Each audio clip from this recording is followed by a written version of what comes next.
So hello everyone. आज अपन start करने जा रहे हैं भाई जो अपने लाइव मॉक्स होते हैं उनके मैथ्स वाले सेक्शन का सॉल्यूशन।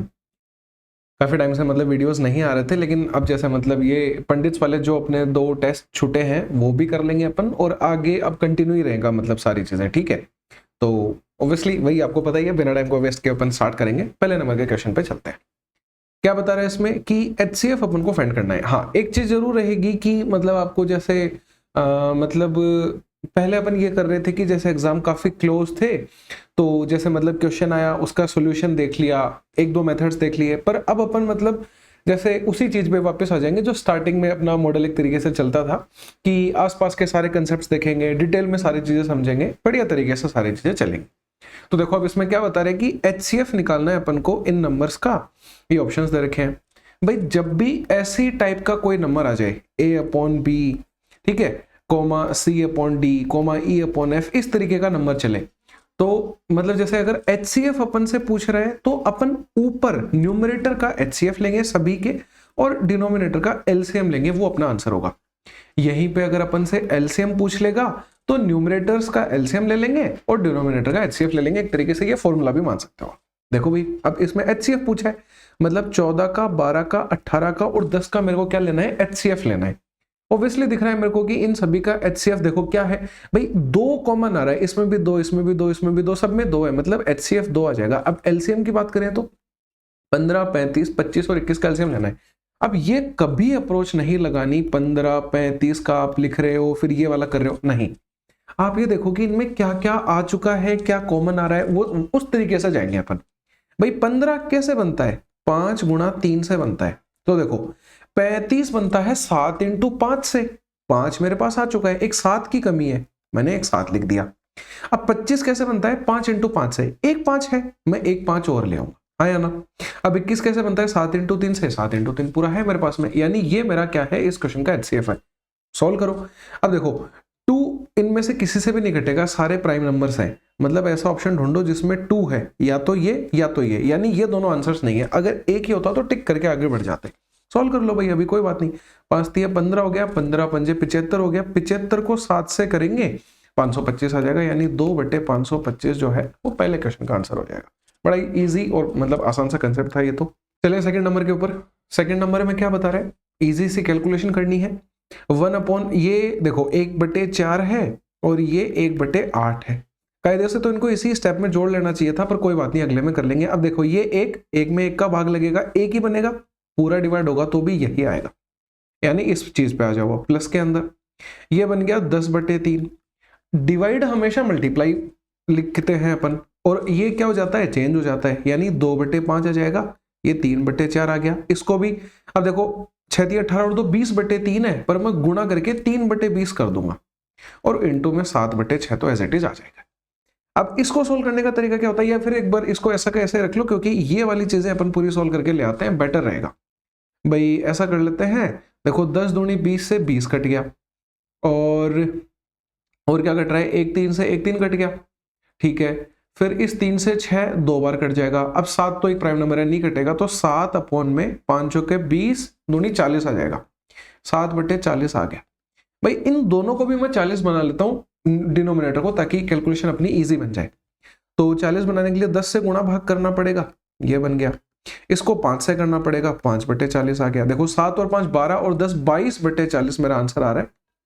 अब 22/40 को भी इसने काट के लिखा हुआ है, कोई दिक्कत नहीं है, 11/20 कर देंगे। जैसा भी ऑप्शन होगा उस हिसाब से अपना आंसर रिफ्रेम होता जाता है।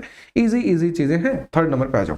हाँ, इस क्वेश्चन में अगर एक चीज मैं सिखाना चाहूं तो सिर्फ एक ही चीज मिलती है हमेशा सिखाने को, कि भाई बोर्ड मास सब याद रखते हैं, बोर्ड मास से ही अपन ने सॉल्व किया, बस आप एक वी बोर्ड मास याद रखो। ये वी का मतलब होता है विनयकुलम, एक तरीके से विनयकुलम बार को रिप्रेजेंट करता है। जैसे कि मान लो एक एग्जांपल ले लेते हैं, 4 गुणा 3 माइनस 7 है।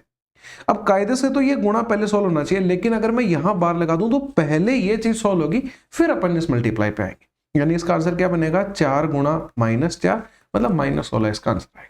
इजीली समझ में आ गया, कोई दिक्कत नहीं है। चलिए सेकंड नंबर के ऊपर, थर्ड नंबर पे। इसमें क्या दे रखा है, ये बढ़िया क्वेश्चन है। इसमें दे रखा है 27 स्टूडेंट है एक क्लास के अंदर, किसी ओकेजन पे हर एक स्टूडेंट कार्ड भेजता है एक दूसरे को, कितने कार्ड भेजे गए। देखो एक अपन ने जब पूरा प्रोबेबिलिटी और परम्यूटेशन कॉम्बिनेशन वाले चैप्टर पढ़े थे, मैंने आपको एक चीज समझाई थी, एक क्वेश्चन किया भी था अपन ने कि भाई हैंडशेक वाला क्वेश्चन था, तो आपने नोटिस किया होगा उस क्वेश्चन में। देखो मैं एक चीज समझाता हूँ कि भाई यहाँ पे एक जैसे राम खड़ा है, एक यहाँ पे श्याम खड़ा है, ये इसके साथ में हैंडशेक करता है, ये इसके साथ में करता है, क्या ये अलग अलग काउंट होंगे? क्या नहीं, कायदे से तो इसने इसके साथ हैंडशेक किया, इसने भी किया, ये दो हैंडशेक बने, लेकिन अपन इसमें दो का डिवाइड लगा देते हैं क्योंकि दोनों का हैंडशेक सेम ही माना जाता है।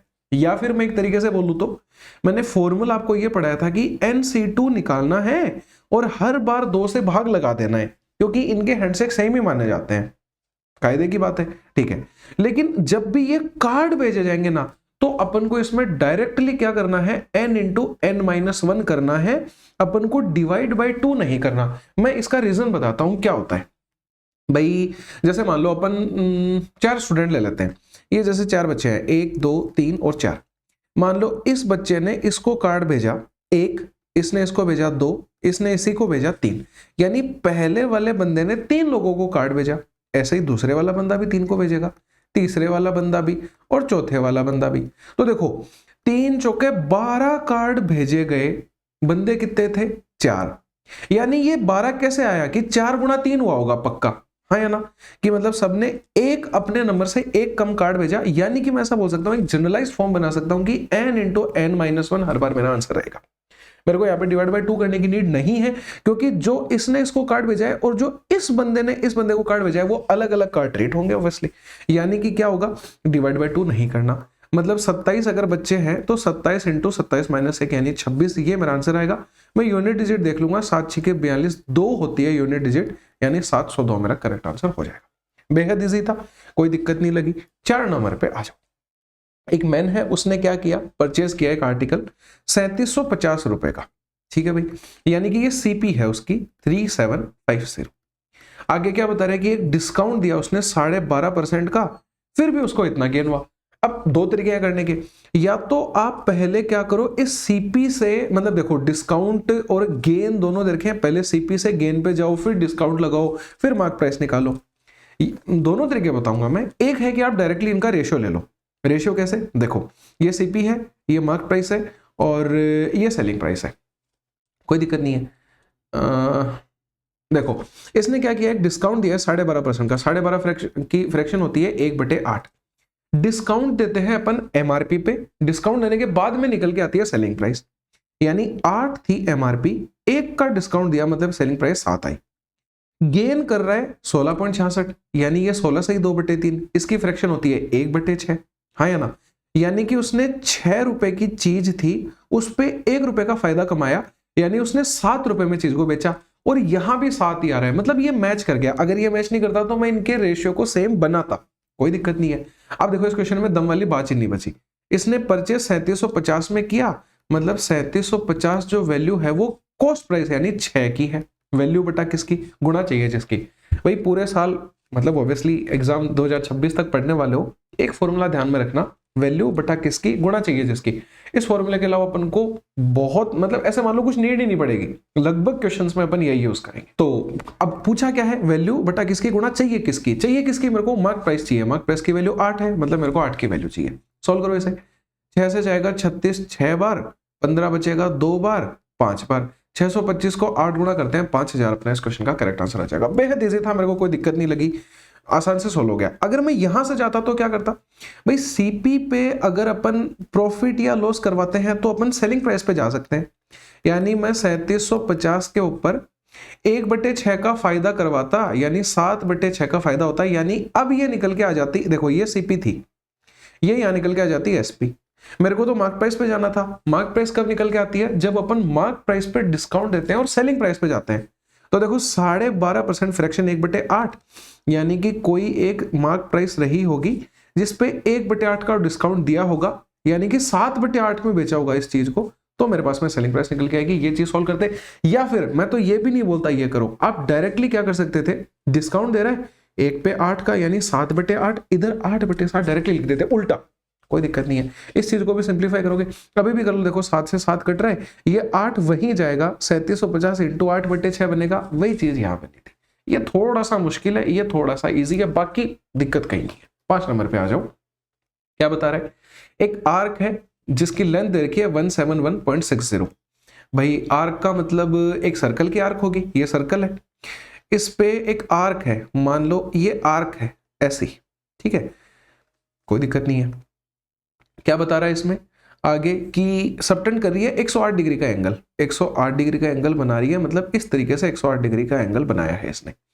सेंटर ऑफ सर्कल पे बनाती है, एरिया ऑफ सर्कल बताना है पूरा, मतलब अपन को इस आर्क की हेल्प से रेडियस निकालनी है, उस रेडियस से फिर मैं एरिया पे जाऊंगा। बड़ी आसान सी टेक्निक रहेगी। एक दो चीजें बता देता हूं। एक फॉर्मूला होता है एल, मतलब अगर मेरे को ये आर्क की लेंथ निकालनी है तो ये फॉर्मूला बराबर होता है एल बराबर आर थीटा के। आसानी से याद रहेगा, अपन यूज भी लेंगे अभी इस फॉर्मूले को, ठीक है। एक अपन को पता ही है कि भाई पेरीमीटर का फॉर्मूला 2πr होता है, लिख देता हूं मैं। लेकिन अगर मेरे को कुछ एंगल पे पेरीमीटर निकालना है तो देखो मैं ये समझाता हूं कि भाई 2πr, फिर से देखो भाई वैल्यू बटा किसकी गुणा चाहिए जिसकी, ये 2πr जो वैल्यू है ये 360 डिग्री पूरे सर्कल की है, पर मुझे कितने की चाहिए तो मैं इस पे थीटा लगा दूंगा, ये किसी आर्क का पेरीमीटर हो जाएगा एक तरीके से। ऐसे ही एरिया क्या होता है मेरा πr², लेकिन अगर मैं बोलूं कि ये πr² पूरे सर्कल का है, मतलब 360 डिग्री का है, मुझे कुछ थीटा का निकालना होगा तो मैं वैल्यू बटा किसकी गुणा चाहिए जिसकी। क्वेश्चन पे आओ। अब देखो भाई पूरा जो पेरीमीटर होता है यानी 2πr, तो मैंने लिखा 2πr अपॉन में 360, पर मेरे को इसने थीटा दे दिया 108 डिग्री, और ये पेरीमीटर है कितना 171.6 है। बेहद इजी चीजें हैं, कैलकुलेट करवा रहा है अपन से, बस कर लेंगे कैलकुलेट। 2 इंटू पाई को रख देते हैं, चलो 22 और बटे में 7, यहां से पाई में हटा देते, आर निकल जाएगा इजिली। देखो कैसे करेंगे भाई, ये एक पॉइंट हटा देंगे, एक जीरो आ जाएगा, एक जीरो से एक जीरो कट जाएगा, यहां तक इजी है। 36 का 3 गुना ये होता है, ठीक है, यहाँ भी सही है। 22 से ये डायरेक्टली कटेगा, कैसे कटेगा, 8 बार जाएगा तो 176 बन जाएगा, लेकिन 7 बार चला जाएगा 154। तो अब देखो 154 आया तो बच गया कितना, 17 बच गया, फिर 176 के लिए कितना 8 बार भाग चला जाएगा, यानी 78 आ गया, ठीक है। अब 78 को 3 से डिवाइड कर देंगे तो ये चला जाएगा कितनी बार, 26 बार चला जाएगा, 2 से 26 कट जाएगा 13 बार। मेरे को तो आर निकालनी थी, आर बराबर जो जाएगी 13 इंटू 7 91। थोड़ी सी होचपोच वाली कैलकुलेशन है पर आर निकल के आ गया। पूछा कि इसने एरिया ऑफ सर्कल बताओ, πr² होता है एरिया, पाई की वैल्यू 22/7, रेडियस का स्क्वायर मतलब 91 इंटू 91। 7 से 91 कितनी बार कटेगा, 13 बार कटेगा, 13 7 91 होता है। यूनिट डिजिट देख लो एक बार, 2 3 6, 6 एकम 6, यूनिट डिजिट 6 सिर्फ एक ऑप्शन में, ये टिक करेंगे। एक चीज हमेशा दिमाग में रखनी है कि डिजिटल सम और यूनिट डिजिट तो मैं देखते ही हर कहीं लगाने की कोशिश करूंगा ताकि मेरी कैलकुलेशन इजी पड़े। अब देखो इतना बड़ा मल्टीप्लाई करने से बच गए, ऑब्वियसली अपन आंसर आ गया। 6 नंबर पे आ जाओ। क्या बता रहे हैं, एक ट्राइंगल है एबीसी, बना लेते हैं एबीसी, ठीक है, ये एबीसी बना दिया अपन ने। इसने क्या बोला कि डी एक पॉइंट है बीसी के ऊपर, सच दैट एंगल एडीसी, जो एंगल एडीसी है ये बराबर है पूरे बीएसी के, यानी अगर ये एंगल में थीटा मानता हूं तो ये थीटा होगा, ठीक है भाई, कोई दिक्कत नहीं है। आगे चलो, सीए की वैल्यू 15 है और सीडी की वैल्यू 9 है, तो सीबी की वैल्यू बतानी है, मतलब ये पूरी लेंथ निकालनी है। अरे भाई बहुत इजी क्वेश्चन है, सिमिलरिटी लगाएंगे अपन को। चलो सिमिलरिटी और कांग्रेस दोनों के बारे में चीजें बताता हूं। देखो ऐसा होता है कि कोई भी 2 ट्राइंगल दे रखे हैं मुझे, अगर ये ट्राइंगल इस ट्राइंगल के ऊपर पूरा का पूरा ऐसा का ऐसा रख दूं मैं, तो दो मतलब एक ही ट्राइंगल प्रतीत हो लगे। जैसे देखो ये हाथ है, इस हाथ पे मैंने ये वाला हाथ रख दिया, तो अब ऐसे पता नहीं चल रहा ना कि नीचे एक हाथ है, अगर ऊपर से देखें तो यानी कि वो पूरा का पूरा उसने उसको कवर कर लिया, तो ये ट्राइंगल माने जाते हैं कॉन्ग्रेंट और ये कॉन्ग्रेंसी का साइन होता है। लेकिन अगर ऐसा हो कि दिखने में बस सेम लगे, कि मतलब मान लो मैं ऐसे बोल दूं कि ये वाला ट्राइंगल की जैसे ये साइडें हैं, या फिर एक तरीके से ये भी बोल सकते हैं कि इनके जो साइड्स और एंगल्स जो हैं या फिर इनका सब कुछ सेम हो जाता है कॉन्ग्रेंसी के अंदर, वो सीपीसीटी से जो अपन 9th 10th में पढ़ते थे, corresponding part of congruent triangles, इनमें सब कुछ सेम नहीं होता, ये बस दिखते हैं एक जैसे। जैसे कि ये ऐसे मान लो कि ये तो जुड़वा भाई है दोनों, और ये छोटा और बड़ा भाई है, कि दोनों हैं तो एक जैसे लेकिन एक छोटा और एक बड़ा है, सेम भी हो सकते हैं, कोई दिक्कत नहीं है। मतलब मैं एक बात और भी बोल सकता हूं यहां से कि जितने भी ट्राइंगल कॉन्ग्रेंट हैं वो सिमिलर होंगे, लेकिन जितने सिमिलर हैं वो कॉन्ग्रेंट होंगे ये कोई जरूरी नहीं है, हाँ है ना। मैं वही चीज यहां पे यूज में लेने वाला हूं। देखो एक बड़ा ट्राइंगल देखना है आपको एबीसी, और एक आपको छोटा ट्राइंगल देखना है एडीसी, कोई दिक्कत नहीं है, एडीसी। ये दोनों ट्राइंगल सिमिलर है। सिमिलर कैसे हैं भाई, कि जैसे देखो इसमें एक एंगल बड़े वाले में थीटा है, छोटे वाले में भी एक एंगल थीटा है, हाँ या ना। और दोनों ट्राइंगलों में एक साइड कॉमन आ रही है, देखो एसी इसमें बड़े वाले में भी आ रही है, छोटे वाले में भी आ रही है, यानी ये दोनों ट्राइंगल सिमिलर तो अपन ने प्रूव कर दिया। अब उसका हेल्प क्या ले भाई, वो काम कहाँ आएगा? वो काम ऐसे आएगा, मैं बताता हूं कि आप बड़े वाले ट्राइंगल की अगर पूरी बड़ी बीसी साइड लिखोगे तो छोटे वाले ट्राइंगल की भी, या फिर ऐसे बोल सकते हो कि जो थीटा वाले एंगल के सामने साइड वो लिखी तो थीटा वाले के सामने 15 लिखोगे आप रेशियो में। अब देखो सामने इक्वल टू में अपन किससे इक्वेट करेंगे भाई, देखो छोटे वाले ट्राइंगल में तो थीटा के साथ में जो साइड है वो 9 है, मैं बीसी जो लिख रहा हूं वो बड़े वाले की चीजें ऊपर लिख रहा हूं, छोटे वाले की नीचे आ रही है, यानी कि यहाँ 9 आ जाएगा। और बड़े वाले की जो साइड है थीटा के साथ वो 15 है, यहाँ 15 आ जाएगी, यानी 9 इंटू BC बराबर 15 इंटू 15। इनको सॉल्व करो, 3 से काट दो 3 बार, 3 से काट दो 5 बार, फिर 3 से 15 को 5 बार काट दो, जो BC की वैल्यू है वो 5 इंटू 5 25 आ जाएगी, जो ये सेकंड ऑप्शन है एकदम से सही हो जाएगा। बेहद इजी था, कोई दिक्कत नहीं थी। सिमिलरिटी और कांग्रेसी दोनों अपन ने समझ लिए हैं। अब आपका क्या काम है इस क्वेश्चन में कि आप जाके ये देखो कि सिमिलरिटी और कांग्रेंसी कैसे कैसे अपन प्रूव कर सकते हैं, कि मतलब ए से क्या सिमिलरिटी और कांग्रेंसी होती है क्या, और मतलब RHS से होती है क्या, साइड से होती है कि, ये सारे आप जाके चेक करोगे और कॉपी में जरूर लिखोगे। हेल्पफुल चीज है। डायरेक्ट क्वेश्चन भी एक दो बार आया है, वो 4 टाइप दे देगा, पूछ लेगा इनमें से कौन सा कांग्रेंसी है या नहीं है, देख लेना ये वाली चीज। 7 नंबर पे चलते हैं, 7 नंबर पे आ जाओ। बोल रहा है टोटल सरफेस एरिया बता दो एक पिरामिड का जिसका बेस स्क्वायर है, साइड 16 है, हाइट दे रखी है। भैया जी पिरामिड एक ऐसी आकृति होती है, चलो बना के दिखाता हूं। पिरामिड होता है, जैसे पिरामिड का बेस कुछ भी हो सकता है, एक ट्रायंगल हो सकता है, स्क्वायर हो सकता है, हेक्सागन, हेप्टागन, कुछ भी हो सकता है। अपन के क्वेश्चन में स्क्वायर की बात करें, स्क्वायर ही ले लेते हैं कि भैया एक स्क्वायर होगा और ये एक पॉइंट पे आके मिल रहे होंगे। वो पिरामिड में ऐसा नहीं होता, सॉरी प्रिज्म में ऐसा नहीं होता। प्रिज्म ऐसा होता है कि नीचे अगर स्क्वायर है तो ऊपर भी फिर स्क्वायर ही होगा, मतलब इस तरीके से देखो, इस तरीके से ऐसा बनता है प्रिज्म। या फिर अगर ट्रायंगुलर होगा तो इस तरीके से बनेगा, तो ये सारे, ये प्रिज्म होता है, ये पिरामिड होता है कि एक वर्टेक्स पे वो आके मिल रहे होते हैं, इस पॉइंट को वर्टेक्स बोला जाता है। ठीक है भाई। अब क्वेश्चन में क्या दे रखा है कि टोटल सरफेस एरिया बताना है, बाद में आते हैं। बेस ऑफ अ स्क्वायर जिसकी साइड 16 दे रखी है मुझे, और हाइट इस प्रिज्म पिरामिड की 6 दे रखी है। हाइट लिख लेते हैं अपन। ये देखो अब हाइट और एल में क्या डिफरेंस होता है मैं वो भी बताता हूं। ये जो है, ये मैंने जो अभी बनाई है ये हाइट है, ठीक है। ये इसकी क्या हो जाएगी फिर, ये एक तरीके से आर मानी जाती है, पर इसका कोई सेंस नहीं है। अब आप देखो ये पिरामिड बना कैसे है कि 2 ट्रायंगल ऐसे आ रहे हैं और 2 ट्रायंगल ऐसे आ रहे हैं। तो ध्यान से देखना जो मैं बता रहा हूं, मैं इस वाले फेस की बात कर रहा हूं, जो ये फेस है इसकी देखना, मैं इसको मार्क कर रहा हूं व्हाइट कलर से, ये ऐसे और ये ऐसे, इस तरीके से आ रही है। अब देखना यार, थोड़ा सा होचपोच बनाऊंगा पर समझ लेना चीजों को, कि यहां से अगर मैं ये नापता हूं, मतलब इस वाले की ये नापता हूं मैं, ये एल होती है, एल एक तरीके से मतलब स्लांट हाइट होती है ये, ठीक है, स्लांट हाइट बोलते हैं इसे। और कोई सी भी वर्टेक्स से मैं कोई सी भी एक साइड के साथ साथ चल के आ जाऊंगा, ये ले लो, चाहिए ले लो, चाहिए ले लो, ये स्लांट एज होती है, ठीक है। बस इतना सा ही आपको 3-4 चीजें इसमें ध्यान रखनी है। अब क्वेश्चन पे आते हैं कि भाई इसने बोला कि बेस ऑफ ए स्क्वायर की साइड 16 दे रखी है। अब देखो ये अगर यहां से लेके ये ऑब्वियसली आधा होगा इसका, यानी ये 8 बन जाएगी। हाइट इसने मेरे को 6 दे रखी है, तो अगर ये 6 है ये 8 है, मैं स्लांट हाइट निकालूंगा तो पाइथागोरन ट्रिपलेट से 6 8 का ट्रिपलेट 10 के साथ बनता है, मतलब एल की वैल्यू 10 आ जाएगी। एल अगर 10 आ गया क्वेश्चन में कुछ बचा ही नहीं है। क्यों? मैं पहले पूरी चीजें समझाऊंगा फिर अपन सॉल्यूशन पे आएंगे, या फिर आप एक चीज ये भी कर सकते हो कि मैं पहले पूरा समझा देता हूं, आप फिर उसको सॉल्व करके देखो, नहीं होता तो मेरा सॉल्यूशन देख लो, वेल एंड गुड है। तो देखो मैं सबसे पहले सिखाता हूं आपको कि इसका अगर मेरे को कर्व्ड सरफेस एरिया निकालना है तो मैं क्या करूंगा। कर्व्ड सरफेस एरिया निकालना है तो मैं इसका बेस का पेरीमीटर लिखूंगा, यानी पेरीमीटर ऑफ बेस। फिर मैं क्या करूंगा, अब देखो नॉर्मल सी बात है भाई, एक रिंग है, जैसा अपन प्रिज्म में करते हैं सेम वही चीज पिरामिड में चलती है, बस इसमें 1/2 1/3 एक्स्ट्रा आते जाते हैं। कि भाई देखो जैसे मैंने एक नीचे स्क्वायर रखा, फिर उसके ऊपर मैं एक छोटा स्क्वायर रखूंगा, फिर थोड़ा छोटा, फिर थोड़ा छोटा, छोटा छोटा छोटा ऐसे करते आऊंगा तो एक पिरामिड बन जाएगा।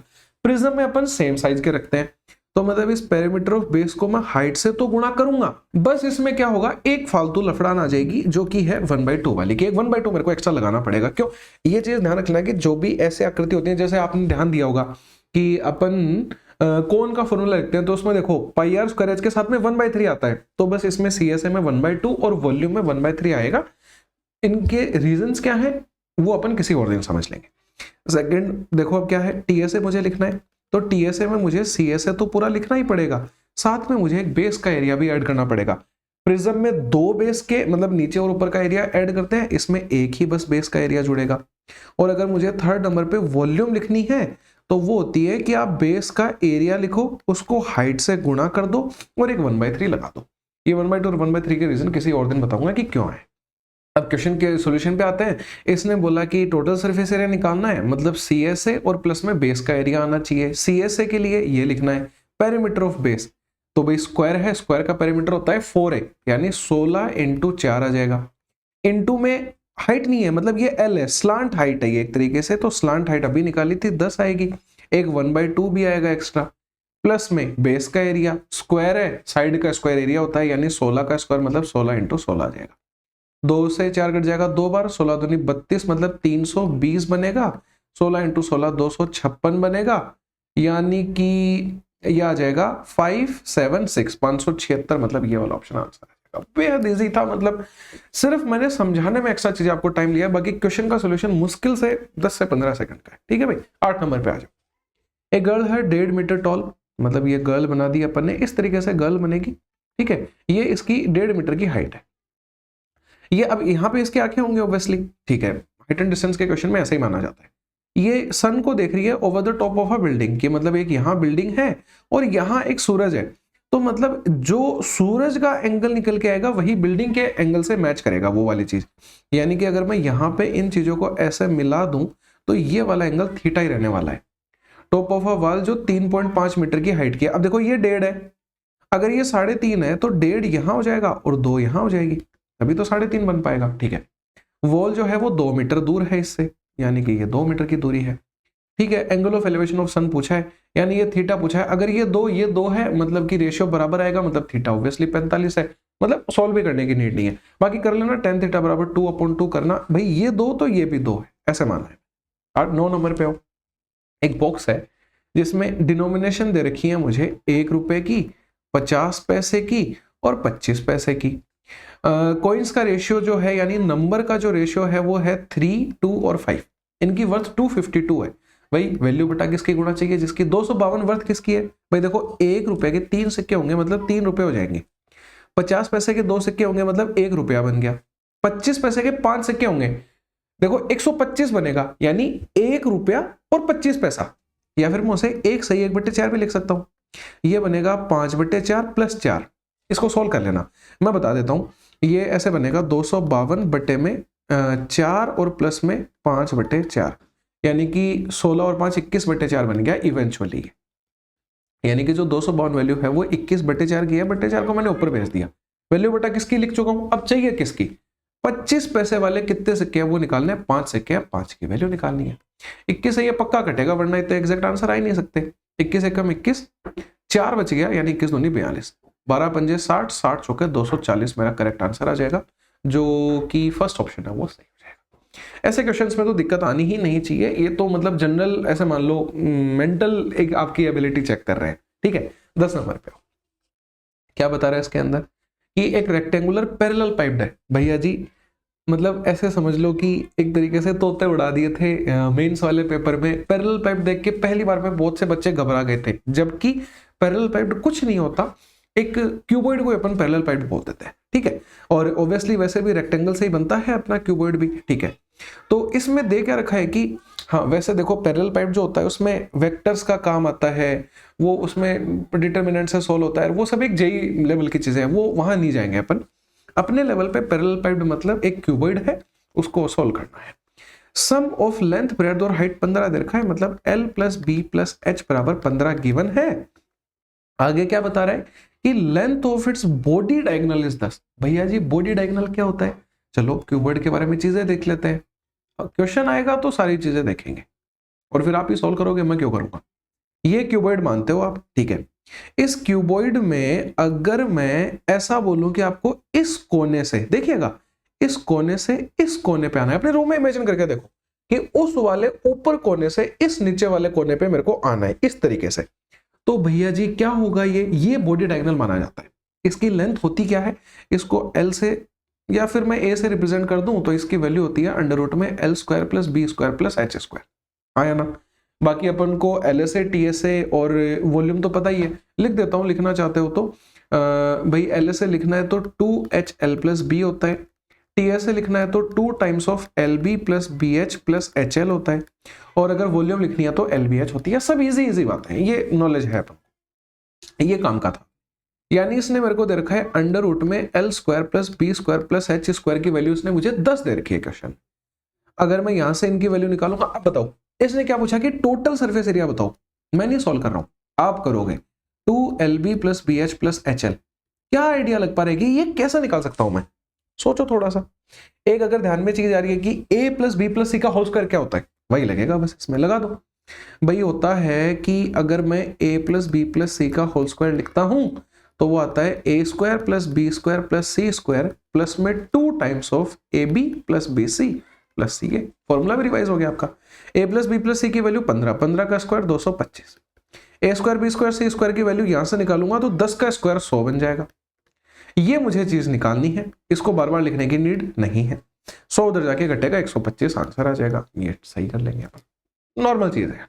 11 नंबर पे सम ऑफ ऑल इंटीजर बताना है 100 और 300 के बीच में जिनके एग्जैक्टली 3 फैक्टर है। मेंस के अंदर क्वेश्चन आया था, बहुत से बच्चे डर गए कि भाई 3 फैक्टर कहां से निकालें, जबकि इतना इजी लेवल का क्वेश्चन था ये वाला।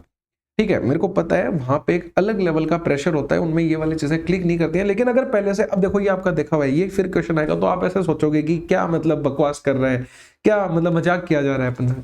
ऐसा ही है, प्रैक्टिस बहुत मैटर करती है।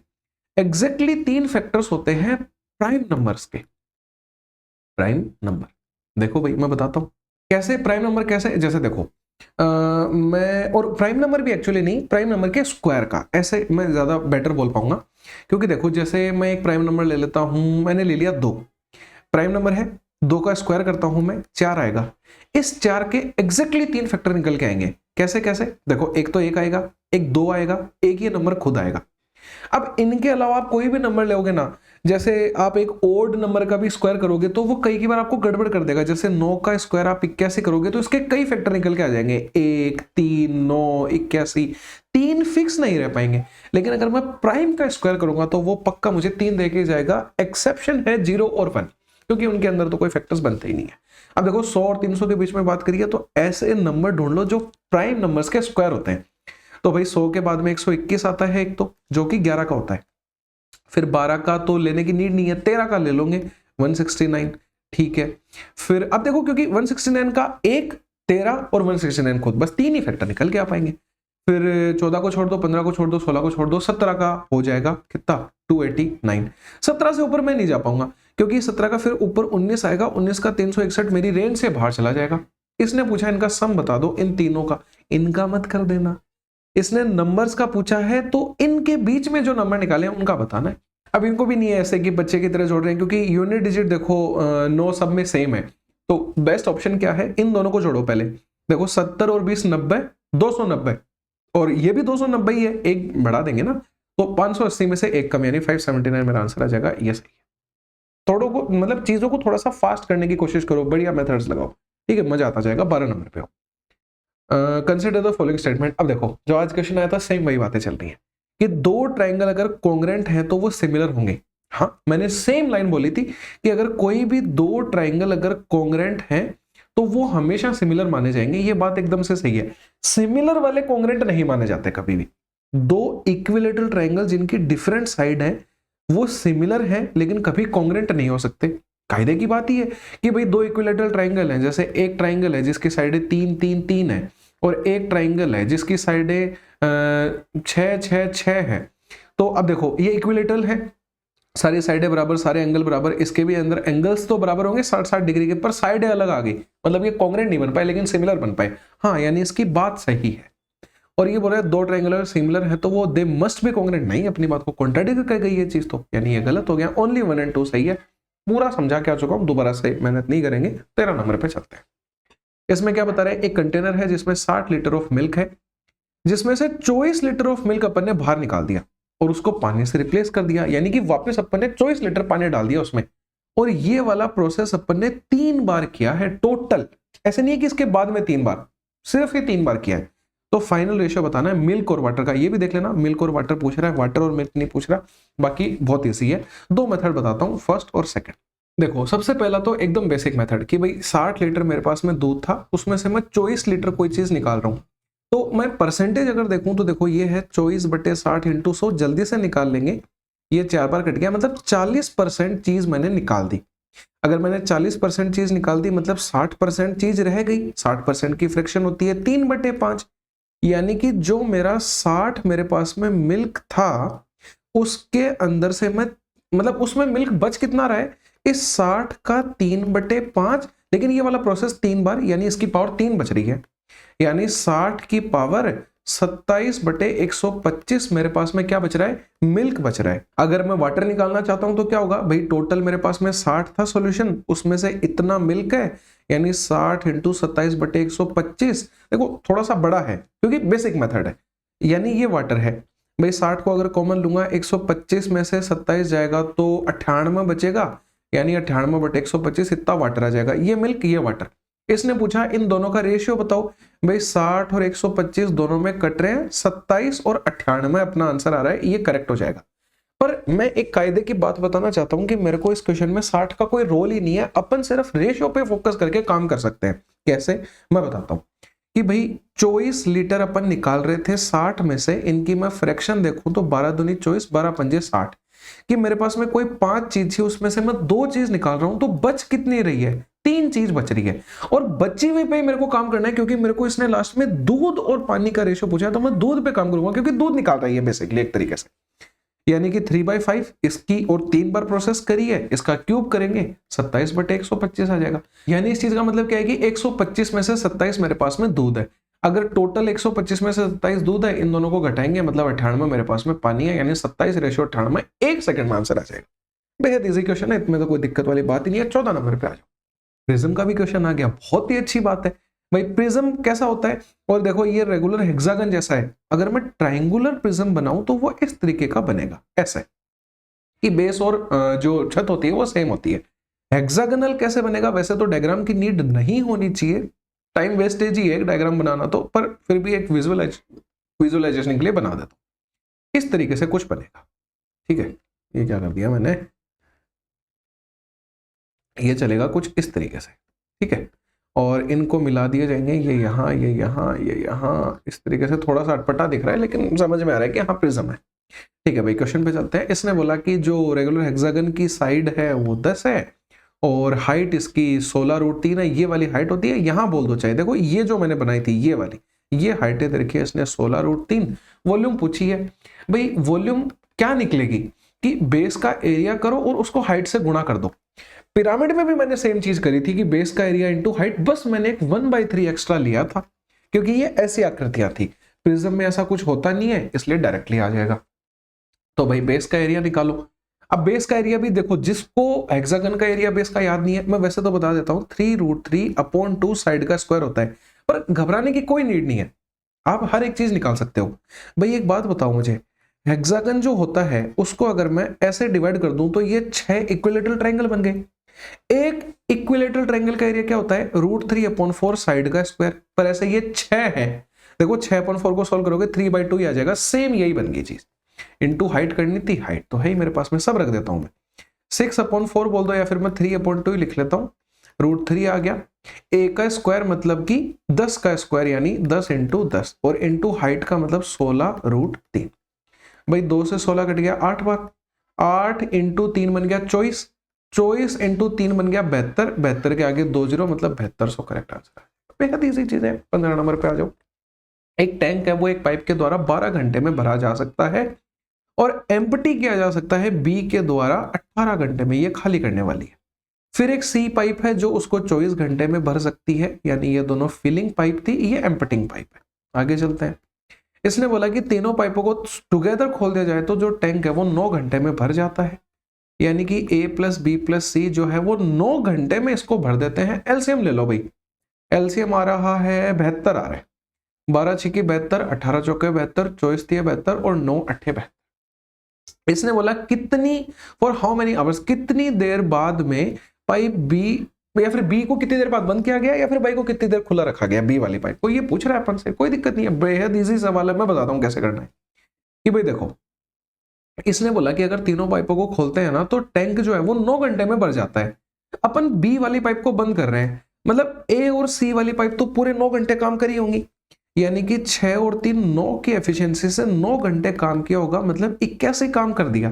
पर मेरे को काम तो बेहतर ही करवाना था, यानी कि ये जो 9 एक्स्ट्रा काम हुआ है ये बी वाली पाइप ने 4 की एफिशिएंसी से किया है।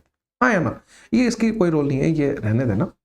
तो देखो इसको सोल्व करो, ये आ जाएगा 2 से 1/4 यानी 2 घंटे, और इसको सोल्व करोगे तो 15 मिनट, यानी कि ये मेरा आंसर आ गया। ठीक है, बेस्ट अप्रोच है। चलते हैं 16 नंबर के ऊपर। सिंपल इंटरेस्ट जो रिसीव हुआ है वो ऑन अ सम, यानी कि किसी एक सम पे जो सिंपल इंटरेस्ट रिसीव हुआ है वो 25/64 है इस सम का, यानी कि PRT बटे 100 बराबर सिंपल इंटरेस्ट होता है। इसने बोला ये सिंपल इंटरेस्ट जो है ना ये इस प्रिंसिपल का 25/64 है। इधर प्रिंसिपल आ गया। इसने बोला नंबर ऑफ ईयर जो है वो इक्वल है एनुअल रेट के, मतलब दोनों को R इंटू आर लिख दो, बटे 100 कर दो। ये एनुअल रेट पूछ रहा है, R निकल जाएगा इजीली। कैसे निकलेगा, देखो R का स्क्वायर सोल्व करना है मुझे, 25 इंटू 100 और बटे 64, ये तो कोई क्वेश्चन नहीं है। 5 इंटू 10 और बटे 8, ये आंसर आ जाएगा मेरा, यानी कि 50/8 मतलब 25/4 मतलब 6.25 आ जाएगा। कोई दिक्कत नहीं है, ये तो मैंने रूट लिया है, मतलब इसका बेसिकली तो ये सॉल्व करते गए ये आंसर आ गया। तो मैं हाँ एक फॉर्मूला जरूर इसमें बता सकता हूं कि प्रिंसिपल और प्लस में अगर अपन सिंपल इंटरेस्ट करते हैं तो वो अमाउंट के बराबर होता है, ये ध्यान रख लेना। और सिंपल इंटरेस्ट का फॉर्मूला अपन लिख ही चुके हैं, 2 ही काम में आते हैं बस। ठीक है, 17 नंबर पे आ जाओ। मीडियन, भाई इतना बढ़िया तरीके से पढ़ाया था, मतलब एक बताऊं आपको बात की, 6 थे या 7 क्वेश्चन आए मेंस के अंदर, मतलब अपने स्टैटिक्स वाले चैप्टर से। तो सोच के देखो मतलब उनका क्या वेटेज रहा होगा, और एक एक चीज पढ़ाई हुई थी, एक एक, मतलब कुछ भी ऐसा नहीं था कि हार्ड लगा होगा। अभी देखो फिर से कितना इजी क्वेश्चन है, डिटेल में बताता हूं। मीडियन बताना है, मीडियन का वो फॉर्मूला कितना भयानक है, पर मैंने बोला उसको कि ध्यान ही मत रखो आप। तो कैसे करना है मैं बताता हूं भाई। इनकी क्यूमुलेटिव फ्रीक्वेंसीज लिख लो, ये 5, 12 और 5 17, 17 और 20 हो गया 37, 37 और 9 हो गया 46, 46 और 4 हो गया 50। ठीक है भाई, यानी कि अगर 50 है टोटल मेरे पास में ये वैल्यूज या फिर डेटा, तो 50 और 1 51/4 करेंगे, यानी 25 और मतलब 25.5 जो वैल्यू है वो मेरे को मीडियन देके जाएगी, यानी वो जो दोनों हैं वो इस रेंज में आएंगी, इस वाली क्लास इंटरवल में आएंगी, 30 से 40 वाले में। तो इसके आपको लोअर लिमिट लिखनी होती है, यानी 30 लिखो प्लस में, यानी कि जो भी मेरा मीडियन आएगा वो 30 से तो बड़ा आएगा, यानी आप इन दोनों ऑप्शनों को तो हटा सकते हो, आंसर इन दोनों में से ही आएगा। अगर एक और ऑप्शन होता तो अपन एलिमिनेट ही कर चुके होते। अभी सॉल्व करते हैं, लोअर लिमिट लिख दी। अब प्लस में क्या करना है अपन को, n/2 करना है। टोटल नंबर 50 थे, 50/2 कर देंगे। मैं पूरा लिखते जाता हूँ, n/2, इधर फॉर्मूला भी बनाते जाते हैं, l प्लस में n/2 करो, माइनस लिखो क्यूमुलेटिव फ्रीक्वेंसी, वो भी प्रीसीडिंग क्लास की, यानी अपने पिछले क्लास की, तो वो 17 है, यहाँ 17 आ जाएगी। अपॉन में आप क्या लिखोगे, अपनी खुद की क्लास की फ्रीक्वेंसी। अपनी क्लास की फ्रीक्वेंसी कितनी है, 20 है, तो मैं 20 लिख दूंगा। इनटू इसमें क्या कर दो, हाइट से, हाइट कितनी है 30 और 40 का अंतर लिख दो, 10 आ जाएगा। वो तो कहीं भी देख लेंगे वही मिलेगा। 10 से 20 कट गया 2 बार, 25 में से 17 जाएगा तो 8 बटेगा, 8/2 का मतलब 4 हो गया, 30 + 4 करेंगे 34 आंसर आ जाएगा। इधर n/2 माइनस क्यूमुलेटिव फ्रीक्वेंसी, वो भी प्रीसीडिंग क्लास की, इधर फ्रीक्वेंसी अपनी क्लास की, इनटू कर दो हाइट से, ये फॉर्मूला बन गया। ठीक है भाई, कोई दिक्कत ही नहीं है, 34 मतलब ये सही हो जाएगा। ये तो बहुत इजी लगता होगा सबको। 18 नंबर पे आओ। ड्यू टू आप 25% decrease in price of rice, मतलब प्राइस जो राइस की है उसमें 25% का डिक्रीज हो रहा है, यानी कि मतलब कि जो प्राइस है 25% की फ्रैक्शन 1/4 होती है, 4 से 3 हो रही है प्राइस। अगर किसी भी चीज की प्राइस कम होती है तो आप उसका जो कंजप्शन है वो बढ़ा सकते हो उतना ही, यानी कंजप्शन यहाँ पे बन गया 3 से 4। आगे चलो, एक आदमी है वो 8 किलो ज्यादा चावल या फिर जो भी क्या था, हाँ चावल ही था, खरीद पाता है 480 रुपए के। रुपए का बाद में बात आएगी।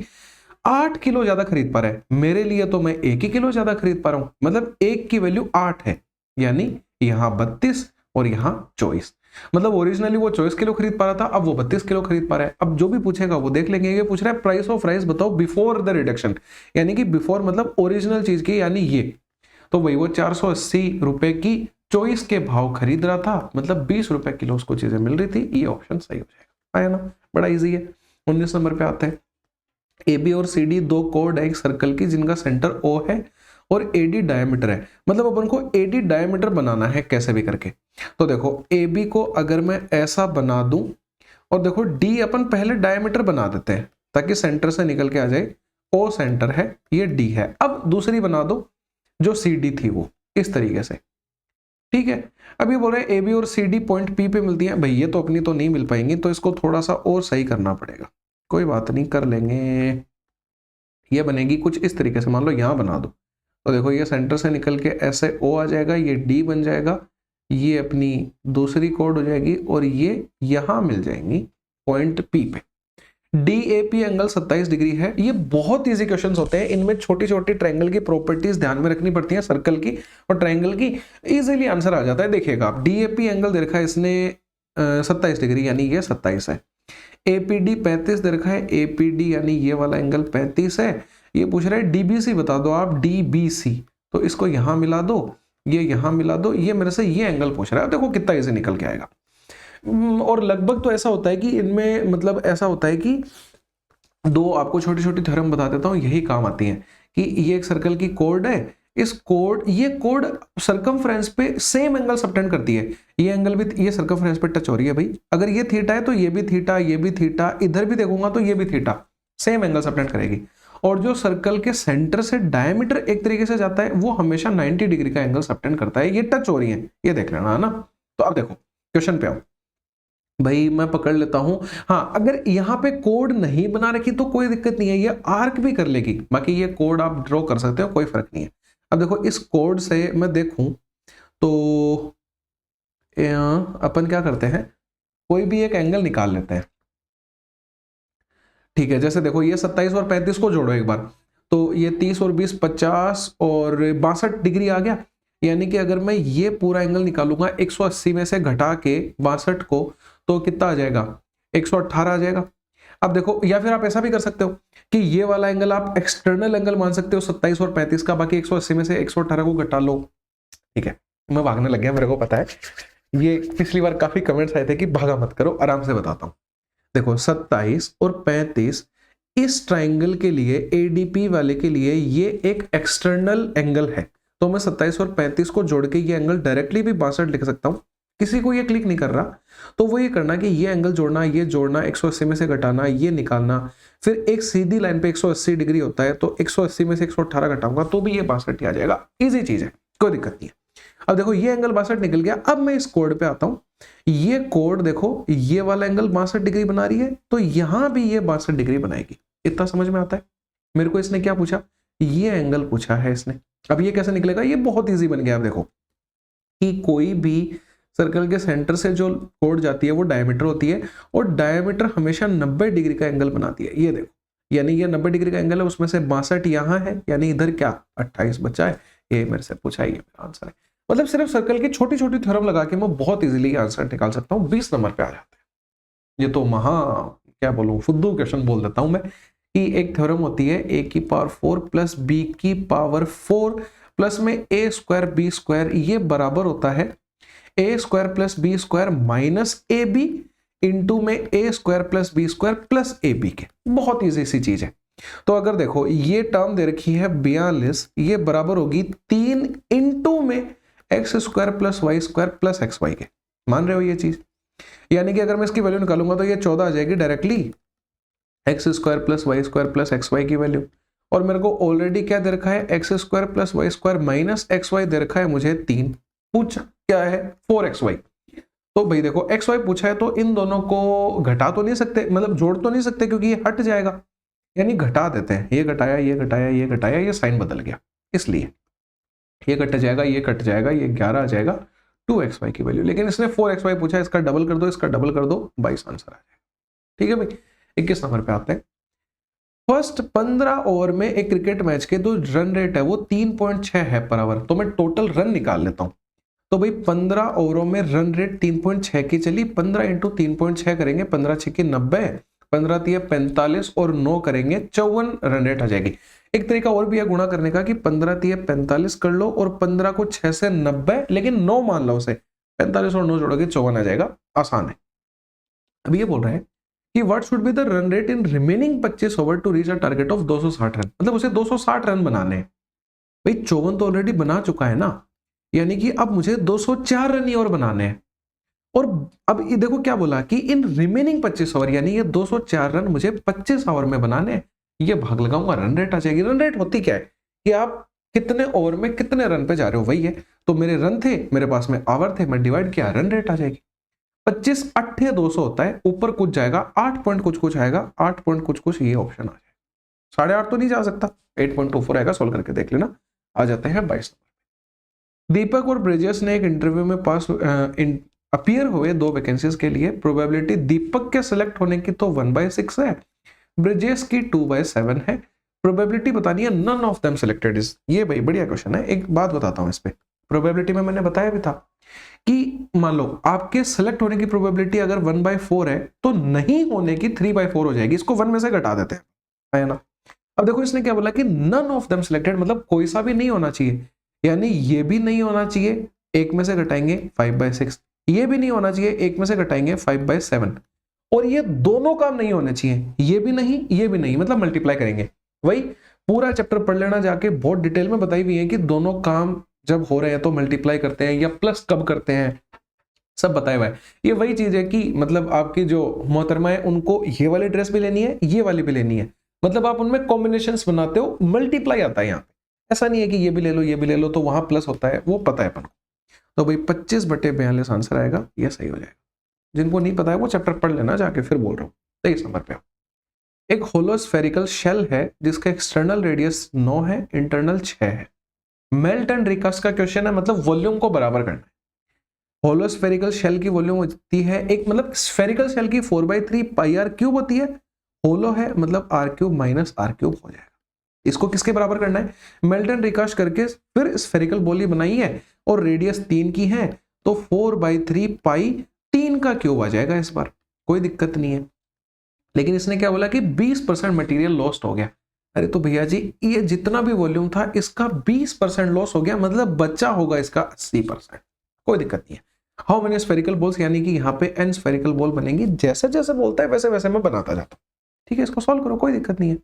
देखो भाई क्या आएगा, ये तो बन गया 4/5, पाई से पाई उड़ेगा, 4/3 से 4/3 उड़ेगा, आर का क्यूब माइनस आर का क्यूब, मतलब 9 का क्यूब होता है 729, उसमें से माइनस होगा 6 का क्यूब यानी सॉरी 216।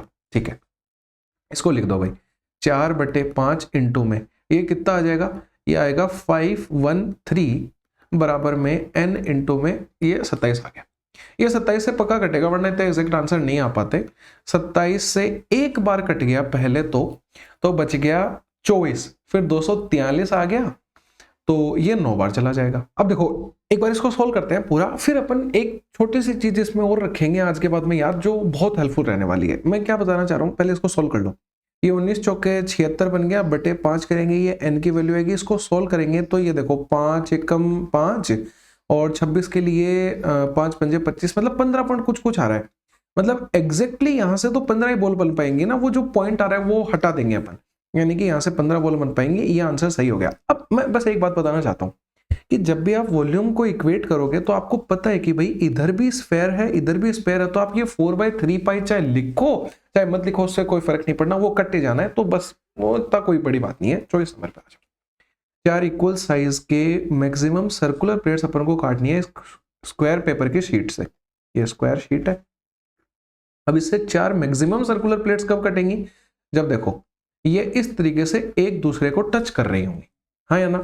और एक कंडीशन और होनी चाहिए कि ये जो इसकी रेडियस है, मतलब ये सारी मिला के, यानी कि जैसे आर आर आर आर, यानी कि 4r जो है वो इसकी साइड मतलब a के बराबर होना चाहिए। बस 2 कंडीशन है, मैक्सिमम निकल जाएगा। एरिया क्या था 3136, मतलब साइड निकालनी है तो साइड का स्क्वायर 3136 दे रखा है। साइड निकालेंगे तो देखो अब इसका रूट लेंगे भाई, 50 का 2500 होता है तो ये 56 का हो जाएगा। अब सॉल्व करके देखना कैसा निकाला 56, क्योंकि देखो 6 का वैसे भी 6 आएगा, 31 का ये कर लेना भैया ना, 56 आ गया। मतलब कि अगर ये a 56 है और 4r के बराबर है तो r बराबर 14 आ रहा है, मेरे को r मिल गया, मैं कुछ भी कर सकता हूँ। इसने सरकमफ्रेंस पूछी है ईच प्लेट की, मतलब 2 पाई r यानी 2 इंटू 22/7 इंटू 14। एक बात और बताता हूँ यहाँ पे, देखो ये 2 बार कटेगा, पहले सॉल्व कर लो, 22 दूनी 44 दूनी 88 आ जाएगा। वैसे मैं ये बता रहा था कि ये चीजें याद रखो कि भाई जब r बराबर 7 है तो जो एरिया होता है ना वो 154 आता है और जो सरकमफ्रेंस होती है वो 44 आती है। ये दो चीजें अगर याद रखोगे ना तो बहुत हेल्प मिलेगी चीजों के अंदर। तो अब देखो इसमें मेरे को जैसे रेडियस 14 दे रखी थी, तो भाई इसका डबल अगर किया है तो सरकमफ्रेंस का डबल कर दो, 88 आ जाएगा। ऐसे ही आप एरिया में भी कर सकते थे, यानी 88 जो है वो करेक्ट आंसर हो जाएगा। लास्ट और फाइनल क्वेश्चन पे चलते हैं। देखो इसमें क्या बोल रहे हैं कि कितने टाइम में, in what time will a sum of rupees 2.5 lakh, 2.5 lakh का जो सम है वो कितना बन जाएगा, 2,97,754। 12% की रेट दे रखी है और कंपाउंड इंटरेस्ट हाफ ईयरली दे रखा है। भाई हाफ ईयरली के अंदर क्या होता है कि जो टाइम होता है वो तो डबल होता है और रेट आधी हो जाती है, यानी ये रेट 6% की रेट बन जाएगी। अब देखो इस वाले क्वेश्चन को पूरा मतलब सिंप्लीफाई करने की नीड नहीं है, आप डायरेक्टली भी कर सकते हो। आप ये देखोगे आपका ब्याज कितना निकल के आ रहा है, भाई 47,754 का ब्याज निकल रहा है। और देखो रेट मैंने क्या बोली कि हाफ हो जाती है यानी 6% बन जाती है, तो मैं ये देखूंगा कि 6% मुझे कितनी कितनी बार लगाना पड़ेगा, उससे अपना आंसर निकल जाएगा। तो भाई देखो 6% में एक बार लगाऊंगा तो मतलब 2.5 लाख का अगर अपन सिर्फ मान लो, ऐसे मान लो कि 5% भी निकालते हैं तो वो 12,500 रुपए बन पाते हैं, 12,500 ही। पर मुझे जाना है 47,000 के लगभग, मेरी बात नहीं बन पाई। 10% निकालूंगा तो 25,000 आएगा, नहीं बात बन पाई। ठीक है, और अगर मैं 15 मतलब 20% निकाल के देखता हूं तो इसका 50,000 आता है, भाई बात नहीं बन पाई। पर देखो 50,000 से ये थोड़ा सा ही छोटा है, मतलब कि इतना तो कंफर्म हो गया कि मैं 20% से छोटा उत्तर मिलेगा मेरे को पक्का। अब 20% कब आता है, जब देखो 6% की मैं 3 बार वैल्यूज लगा दूं कि देखो 6%, दूसरी बार लगाऊंगा 6%, तीसरी बार लगाऊंगा 6%, ये 18 नहीं होगा, ये कंपाउंड इंटरेस्ट है। तो इन दो का लगाऊंगा जब तो 12.36 बनेगा, और इन तीनों का लगाऊंगा तो 19 पॉइंट कुछ कुछ आएगा ये। तो लगभग मैं इस क्वेश्चन को बिना सिंप्लीफाई करे बिना बता सकता था कि 20% से छोटा आंसर होगा, जो कि 19% है, जो कि 3 बार लगाने पे आ रहा है। और 3 बार 6-6 महीने का मतलब होता है 1.5 साल, यानी ये मेरा करेक्ट आंसर हो जाएगा। ठीक है भाई, बड़ा ही मजेदार मतलब पेपर था, सिंप्लीफाई करके सॉल्यूशन करके बहुत ही मजा आ गया। अभी मतलब कंटिन्यूटी भी बनी रहेगी, ये फर्स्ट है, कल सेकंड वाला मॉक मिल जाएगा, फिर अभी तो अपन मतलब जैसे सैटरडे को या जब भी आएगा उसी टाइम पे सॉल्व कर लेंगे। ठीक है, बाकी और कोई नीड हो तो आप मतलब बेझिझक कमेंट कर देना, टेलीग्राम पे मैसेज कर देना। अपन अगले सॉल्यूशन में मिलते हैं, जब तक के लिए बाय बाय, टेक केयर।